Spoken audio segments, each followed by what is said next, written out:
Hello, I'm Oli Barrett, and over the next few weeks I'm going to be meeting the chief executives of some of Britain's leading listed companies and putting them in the driving seat. I'm going to be asking them about their growth journey, about the challenges they've faced along the way, and about their plans for the next chapter. This is Ambition Nation.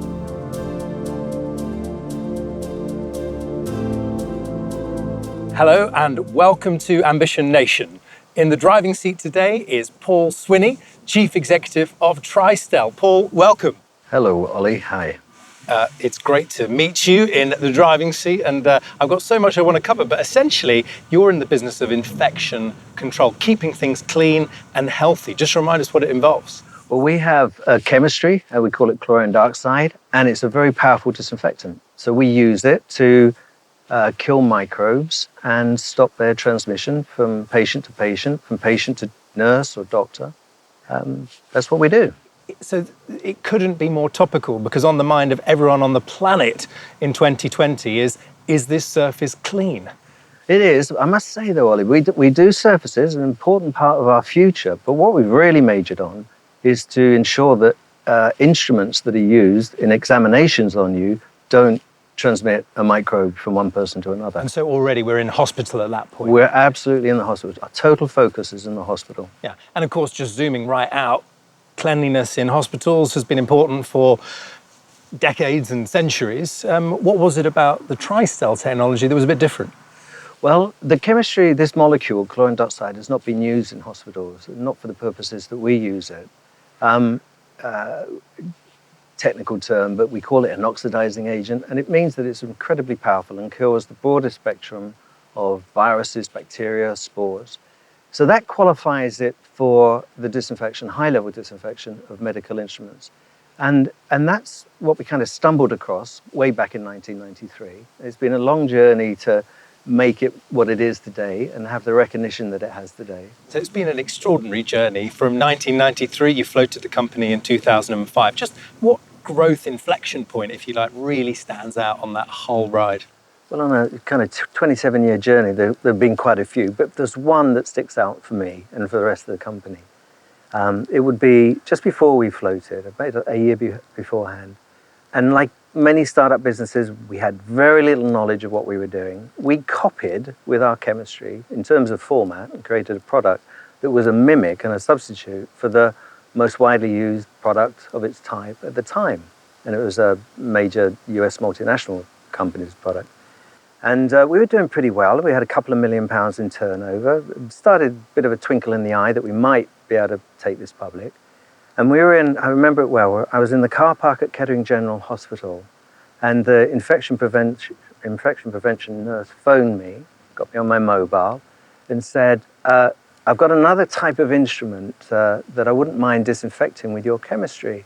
So she described it to me. It's a small endoscope that goes into the nose and down into the vocal cords. And I said, well, look, we could soak that like we do all the big scopes and the big endoscopes. She said, no, can't do that. I haven't got the room for a washing machine. I haven't got the room for this and that and the other. So I said, let me come back to you. And that gave birth to the formatting of the chemistry and the wipes and the foams that we subsequently put together. And that is the business that has grown. If we'd have carried on copying the incumbents, I don't think we would have gone anywhere. So let's talk about that moment. You're pre-IPO. You've got a sense that the business is about to really take off. So take us back there, and particularly, of course, why did you choose to float the company?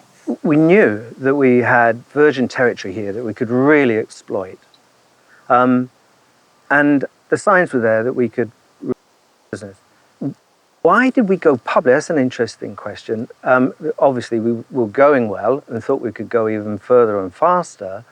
But the honest answer was because we could. And if you can reflect and think back to the spring of 2005, companies were joining AIM by the score. And for me, it was the pinnacle of my business career's achievement to be at the helm of a company that could join the public market. We'd also had been acting like a public company for some time. Our chairman and major backer had instilled all sorts of disciplines upon the way that we conducted ourselves. When you say acting like a public company, what do you mean? Well, we had a proper board. We had outsiders on that board. he was demanding, the rest of the team were demanding in terms of reporting. We were and always have been very strong financially in terms of controls and admin and management of the financial aspects of the business. So I think we were able to go through a very smooth process, kicking off, choosing a broker, getting to market, and that marvelous day when you see the ticker on the screen, and it was a really marvelous moment for me. When you talk about listing the company, I get a sense of pride in your voice. Oh, enormous pride. It was for a whole host of reasons. I'm glad that we listed. I think it catapulted us on our journey. It's not only my pride. I've seen this throughout the whole organization. All the people that have joined us, they have pride in being part of a small growing company that's in the public arena, that they might read about in the press from time to time. And it's been one of the really strong sort of beneficial impacts of being in the public company space. You've talked about almost stepping into that role, growing up almost, but does it come with other benefits that you've really seen? Yeah, it is. I think the main one, or one of the main ones most definitely, has been to enfranchise all of our employees through a share option scheme that is extended to every single employee in the company from the get-go, and it's rewarded them, those that have stayed the course. So, Paul, we're talking about the whole journey from 1993, now over 150 people around the world. Challenges, the biggest one that the company's faced, and also perhaps for you personally? Well, for the company, the product that we started with, we'd bottle our chlorine dioxide as a liquid in a 5-litre container, and it'd get poured into a washing machine, and these big endoscopes would be loaded into it. And that was the business that we went public with. But we had just started the development of these wipes and foams. Well, in that model, we made all the margin, and the washing machine companies made very little margin. They had all the headaches of breakdowns and the like. And so they wanted to take over that element of the process. So the business that we went public with in 2005, which a year or so after float, probably peaked at about 5 million in revenues, it declined. We lost all of that over the course of the next couple of years. Fortunately, the new discovery of formatting in wipes and foams was growing, but it wasn't a perfect transition. And we had a couple of years when we were losing sales quicker than we were gaining sales. And did you ever think you might be looking at the end of your business? I certainly contemplated looking at the end of my chief executiveship. Really? Yeah, I mean that's when I came to understand the difficulties and the pressures of being in the public arena, because you're answerable to institutional shareholders, the fund managers, and you've got our retail shareholders, private shareholders, and that was a difficult time for me and the rest of the management team. Because when I think about Tristel, I think of a highly successful but relatively small business in healthcare, which is full of billion-dollar companies. So when you see an enormous company eyeing up your lunch, how do you decide whether to pull away, do something different, or whether to double down and keep going? Well, we certainly doubled down, but I should say that when it comes to what we've majored upon, which is the manual high-level disinfection of medical instruments, we really are the only company that does that in the world. So we actually sort of own that market. We created it. We were regarded as heretics and outsiders, but that unorthodoxy has not been encroached upon by any of these major multinationals that are in disinfection. I should say, not all disinfectants are equal. We are at the very top end in terms of performance. I'm already getting a sense of your agility, your ability to make changes to the business. So let's talk about the pandemic of 2020. Firstly, how did it impact the business? Well, it's impacted us very significantly. Of course, we couldn't anticipate it. We were lucky. But here we were with a componentry, the capability of turning on supply of our surface disinfectants, and it went mad. And hospitals were seeking to buy any surface disinfectant pretty much that they could get their hands on. There were stock outs for lots of the incumbent suppliers of wipes and sprays. So we were very fortunate. And in the mix, we think we picked up about £2 million of incremental turnover in surface disinfection, we lost about £500,000 of deferred spend with devices. It sounds like you're experiencing something close to sort of hyper growth for the reasons you've explained, but doesn't that come with other challenges around supply chain, distribution, how you get it from A to B? Absolutely, and it was an intense, pressured time because we have pretty much complete control of our supply chain, but we had to turn on the tap in terms of getting people to fill bottles, stick on labels. It was very intense. What we were able to avoid because of our business model, we weren't reliant upon supply from China. We haven't got contract manufacturers who we would have been dependent upon. So in many respects, we lucked out in all kinds of ways. But we had to rise to the challenge. That was the good bit. You've clearly kept some of the laboratories, the factories going. Yeah. How do you retain and build culture in an organisation when you are distant? Well, I think you live off what you created up until that point in time. It's going to be a challenge to see how we sustain this going into the future. But we started from a very healthy place, I think, through generosity and kindness, good behaviour, proper behaviour, choose nice people, get rid of those that don't belong and do it quickly. I think these are some of the things we learned. Big question is how long that might last for and what the stresses and strains will be if we have to continue working the way we do. But right now we feed off of a very healthy kind of community feel and spirit amongst the people who work at Tristel. Paul, when you talk about building qualities like generosity and kindness, I'm just wondering whether your individual shareholders are thinking, Paul, just show me the money. I just want to see the numbers. Or is there a sense that they are on a similar wavelength? I really think they're on a similar wavelength. We've spent a lot of time over the past few years nurturing a close relationship with our private shareholders in particular. Of course, we did it because when things weren't going so well, we wanted to cozy up to as many people on the share register as we could. But we've really put ourselves out to get to know them well. And we might see them 2 or 3 times a year. We have open days, we do things in the city. A glass of beer with them or a cup of tea. And there's a same thread that weaves its way amongst that shareholder group and those individuals as indeed weaves its way through the people who work for us. So you see the best side of private shareholders if you spend time with them. So I guess my core question is, to what extent do you feel in the driving seat? You've got a lot of stakeholders, internally, externally, and yet to an extent the buck stops with you. Yeah, it does. I feel very much that we're under control and some really good people work for us, very passionate. They're enjoying their careers, and it's patently obvious to me, and they enjoy being given the freedom that we allow them, the decision-making freedom, the choice of what they focus upon, where they work from now.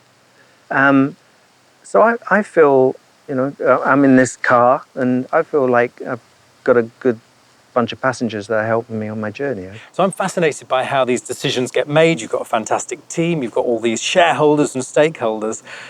My question is, to what extent do you feel in the driving seat as the chief exec? You have subsidiaries all over the world. How does Tristel look fitting into that global environment, particularly in the next few years? Well, we've got 13 subsidiaries that are active. They're sales organizations, principally. And they account for 60% of our group sales. Let's just zoom out on that global map. Over 60% of your sales are coming from outside the UK. Just tell us where is the largest part of that and why? Well, I think our bets are pretty evenly spread around the globe, to be perfectly honest. I mean, we've got subsidiaries throughout Western Europe, really motoring well. Asia Pacific, fantastic business in Australia. The one standout country would, of course, be China. We have been there for many years. We have offices in Shanghai, Hong Kong, Guangzhou, and Beijing we will have later this year. We're a minnow in China right now, but we're doing the same things in China that we do here in the United Kingdom and in New Zealand and elsewhere. And one can clearly perceive that standards are rising in China. The expectation of a patient who goes in to have an ultrasound is that that instrument is properly cleaned before, well, at least since the last patient, and then hopefully will be properly disinfected before the next patient given where these ultrasound probes are going. And standards are rising, and they will continue to. So something that's been on all of our minds as we use wipes and disinfectants is, are we accidentally trashing the planet as we use all of these products? The major theme behind our ambition to drive into the surface disinfection marketplace in hospitals is to enable hospitals to eliminate the use of wipes. So our theme is to disassociate the disinfectant that does the job to the spreader. And if you have the disinfectant and then you can choose the spreader, which can be a paper towel, at that point of time when you need to use it, rather than storing it in the presence of liquid, then we can stop using these disposable plastic wipes and we can use a sustainable source, which of course pulp-based, paper-based towels. It's brilliant, it's beautiful in its simplicity. We've got to make a great success of it. So wasn't there a point though when Tristel was using those wipes? Are you suggesting that you've sort of segued out of that? No, we have our own contradictory position here, because for the wipes that we use for medical devices, they are, for the most part, made of plastic. So we've got to deal with that whilst dealing with the sort of world's problem with using plastic wipes for surface disinfection. Now, the good news is that we use far, far fewer numbers of wipes in our devices side of the business than would be used in a typical hospital, just one hospital, for general disinfection of cabinets and bed mattresses and the like. Because it sounds like there are choices there, and you could say, well, look, we just listen to what our customers want and say, or you might say, look, we have an opportunity to show some leadership here and go down a more environmentally friendly path. I think we have the choice to do that with our devices. We can either change the substrates, which is a possibility, or we stop applying with our wipe. If you say to a hospital you can use a wipe of your choice, then that means then you can choose a wipe that's sustainable as opposed to one that's made of plastic, then we can eliminate the problem that we have. It's our own contradiction. We have to deal with it, and we will. But on the surfaces side of things, their mission is to enable hospitals to use disinfectants on bed mattresses, on tabletops, and to be able to use a paper towel or something that's sustainable and stop using plastic wipe. It's really clear to hear you talk that you care about making a difference, you care about looking after the planet. At the end of the day, you have a lot of shareholders, you need to deliver financial returns. And I just wonder if you ever find those two things in conflict with each other. If we wanted to be in the wipes market with plastic wipes, we'd be competing on a Me Too basis. We do not want to do that. We won't do that. So we've had to rethink the way in which disinfectants could be married up with other types of things to spread them, and paper's a great answer. How have your growth plans changed over the last year? We've had our eye on this far larger marketplace, surface disinfection in hospitals.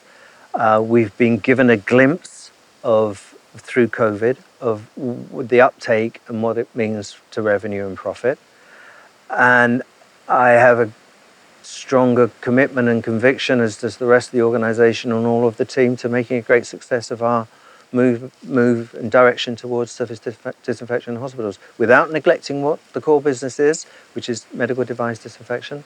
But I've just got a greater sense of purpose and conviction about where we're headed. And it's a fascinating journey. Just briefly, take us back to the Paul Swinney receiving that first check for $250,000 in 1993, and give him a piece of advice as he embarks on this course. Ask for a salary at the beginning, because it's very difficult to do the first several years without a salary. Yeah. That's good advice. But then we'd have needed more than 250,000. So. And what about something that will stand you in good stead all the way along that ride? Just be really perseverant, be very generous with people, everybody, your people you work with, be generous to your customers. We have a holy trinity of three values, just three words, which came up with in an interview with a local newspaper some years ago. And that's be energetic, be considerate, and no nonsense. Don't peddle nonsense when you're talking about product, when you're talking about yourself. And those things have kept us pretty whole over the years, and it's still they're woven into the language that our company and its employees use.